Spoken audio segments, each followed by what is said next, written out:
What do you do with the man called Sting? I think it's a foregone conclusion. Sting is wrestling at least one match, probably be at WrestleMania, may even go into the Hall of Fame next year.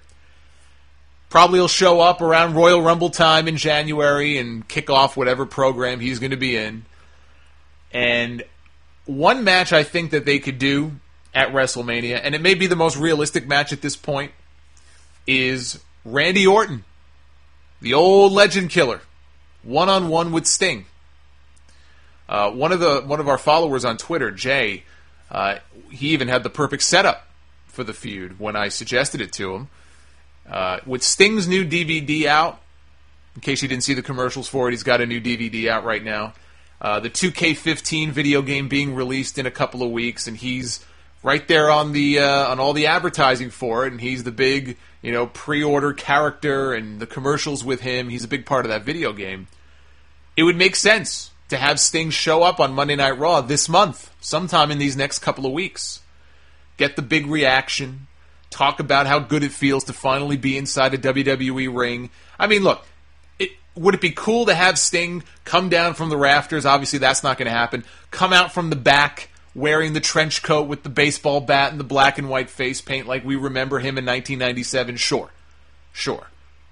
That initial appearance, the initial reaction to him would be awesome.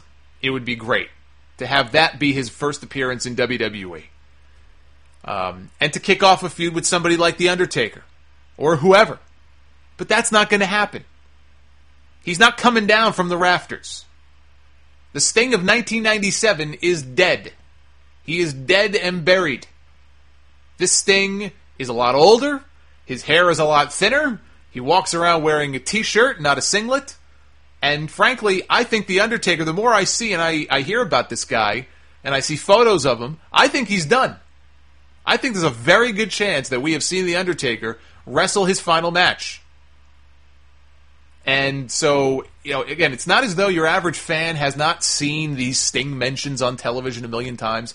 They've mentioned his name a lot. They see him in the commercials.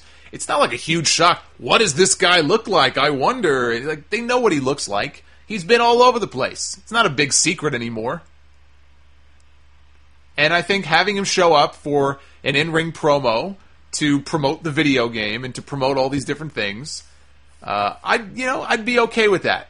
In a perfect world, it would be all those other things I mentioned. But guess what? The world's not perfect. So you do it that way. Randy Orton comes out towards the end of his promo. Maybe Orton lost at Hell in a Cell. He's just lost his mind. He's gone crazy. He's beside himself. He comes out, ends up punting Sting at the end of the segment, maybe in a fit of rage. And we see some of that legend killer come back out. And that way it gets Sting off television, because I can tell you right now, if you bring Sting back now, and there's a lot of people, as bad as these shows have gotten, begging for Sting to finally show up, you put him on television now, and he doesn't wrestle a match until March, that's going to get real old real fast. And I would not put my faith in these people that they would know what to do with Sting for the next 6 months to kill time on television before he wrestles that first match. These are the same people, like I said, who don't have enough sense to come up with an idea to send a camera crew to go film Brock Lesnar in his hometown. And you expect that these people have all of these great ideas for Sting, what to do with him over the next 5 or 6 months just floating around in their brain? Do you really honestly believe that? Because I don't. So you get him off television. You've now planted the seeds for a feud when he comes back, and you bring him back around January or so. Maybe he screws Orton over in the Royal Rumble, and you build to a match between the two of them at WrestleMania. If Undertaker can't go, and John Cena and Triple H, who were two other opponents I know that Sting has floated the idea of wrestling, if they're occupied in other matches, Orton makes sense to me as an opponent. I mean, Bray Wyatt could work too. The mind games between them could be cool to watch, but I like the idea of picking up with Reigns and Wyatt. Like I said, that would be the match I would want to go towards if Reigns is not challenging for the championship.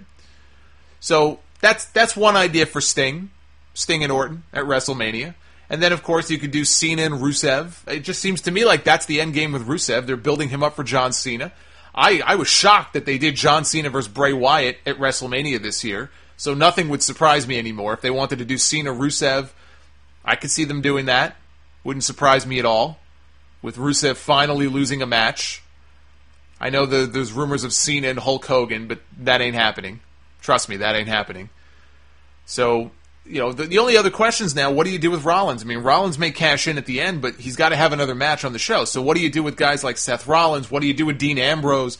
What do you do with, let alone the Sorrows and Zigglers of the world? There's a lot of unanswered questions. Again, I just kind of sketched this out in my brain as I sit here now today in October 2014, what this WrestleMania card might look like. So that's just one variation of it. I'm sure a lot of you guys have different cards in your mind and different ideas for what they could do. But as the lay of the land is right now, that's kind of how I see things.